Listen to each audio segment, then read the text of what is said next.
हमारे व्यस्त जीवन में ईश्वर की आवाज, मनुष्य ईश्वर की दिव्यता का बीज है। मनुष्य के अंदर ईश्वर की दिव्यता के महान गुण छिपे हैं। कैसे एक बीज रूपांतरित होती है, जिस पर हमें चिंतन करने की जरूरत है। एक बीज पहले पौधा, फिर फूल और फल में रूपांतरित होता है।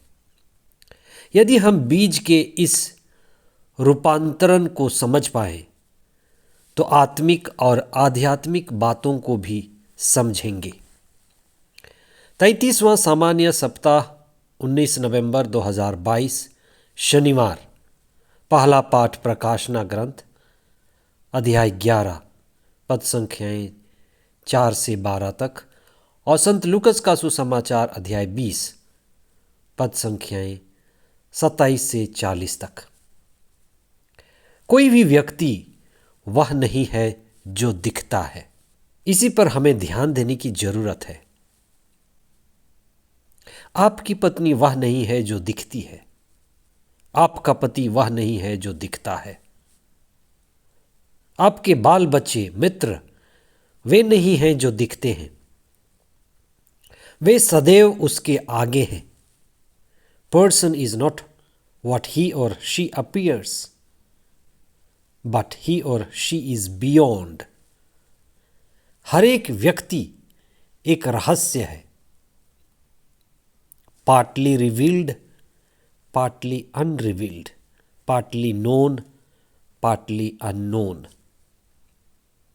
मैं और आप आज जिस हालत में हैं, ये हमारी पूर्ण अभिव्यक्ति नहीं है। अभी भी पूर्ण अभिव्यक्ति बाकी है। पुनरुत्थान ही हमारी पूर्ण अभिव्यक्ति है। इसलिए संत पौलुस तिमोथी से कहते हैं, तिमोथी तिमोथी तुम पुनर्जीवित ईसा को हमेशा याद रखो। आज के सुसमाचार में सदुकी जो पुनरुत्थान में विश्वास नहीं करते, वे अपने ही बीच की समस्या को लेकर ईसा के पास सवाल पूछने आते हैं और उनका सवाल नियोग, लेवीराइट प्रथा, नियोग प्रथा से जुड़ी हुई है।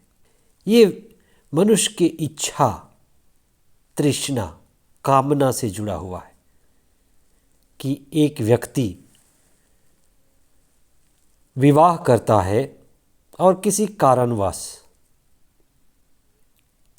असमय वह मर जाता है, तो उसका भाई उसकी पत्नी से विवाह कर उसके लिए संतान उत्पन्न कर सकती है। ये एक सवाल है जिसे लेकर सदुकी सवाल पूछते हैं, जो विवाह से जुड़ा हुआ, मृत्यु और मृत्यु के बाद के सवाल से जुड़ा है। जो व्यक्ति जो जानता है उसकी ही बात करता है। हम उसी की बात कर सकते हैं जिसे हम जानते हैं, जिसे हम देख पाते हैं।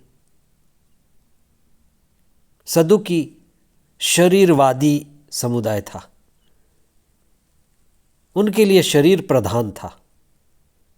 जो पुनरुत्थान व अनंत जीवन पर विश्वास नहीं करते, उनके लिए मात्र शरीर ही प्रधान है। उनका सवाल भी उसी तरह का शरीरी है। शरीर का संबंध, शरीर से जुड़ा हुआ सवाल। शरीर सुरक्षा और प्रजनन चाहता है। सदुकी जो शरीरवादी, शरीर प्रधान वाले लोग थे, उनका ध्यान भी शरीर पर ही केंद्रित था। ईसा उन्हें एक नई दृष्टिकोण देते हैं। हमें गुरु की इसीलिए ज़रूरत होती है कि गुरु हमें दिव्य आंखें देते हैं, दिव्य चक्षु, नया मार्ग और नई विचारधारा जो सत्य पर आधारित है, जो दिव्यता पर आधारित है। और उनके नए विचारधारा में हमें मुक्ति का मार्ग मिलता है। गुरु वह है जो हमें बाहरी जगत से आंतरिक जगत की ओर ले जाता है, शरीर, मन और संसार के आगे आत्मा की ओर। सदुक युग में इसी विचार का अभाव था। इसी विषय पर संत मत्ती के सुसमाचार में अध्याय 22 पद संख्या 29 में ईसा सदुकियों से ये कहते हैं कि तुम गलत हो, तुम ना तो धर्म ग्रंथ जानते हो और न ही प्रभु का सामर्थ्य, इसलिए तुम्हारा ज्ञान अधूरा है।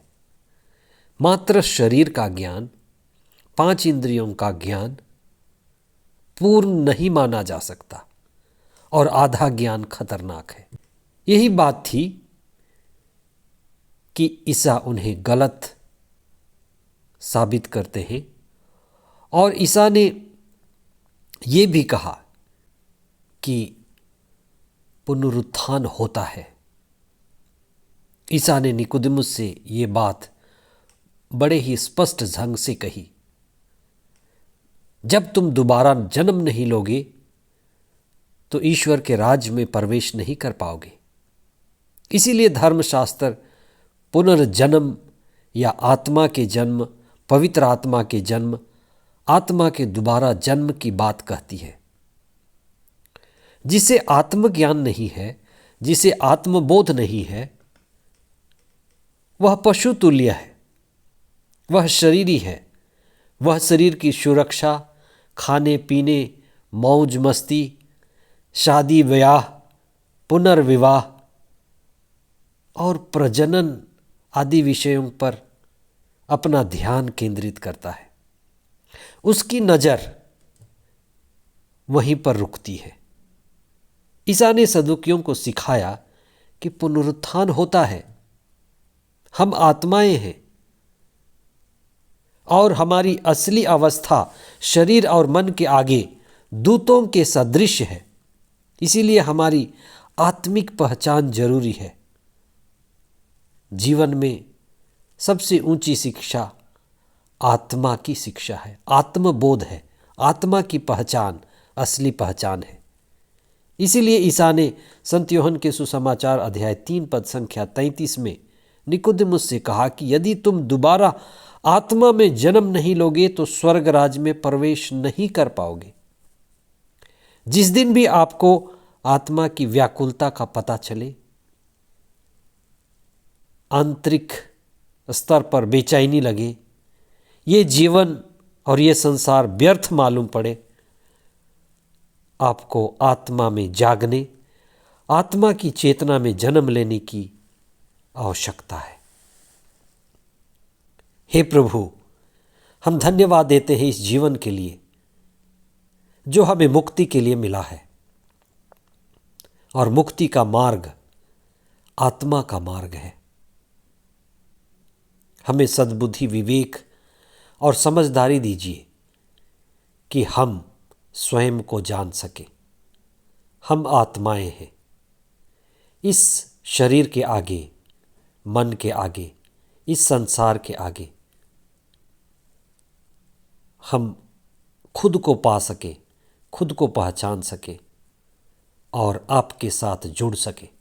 हे पवित्र आत्मा, हमें सद्बुद्धि और विवेक प्रदान कीजिए कि हम अपने को शरीर से, मन से और संसार से मुक्त कर सके, आत्मा में जिए। आत्मबोध हमारा उद्देश्य बने। आमीन।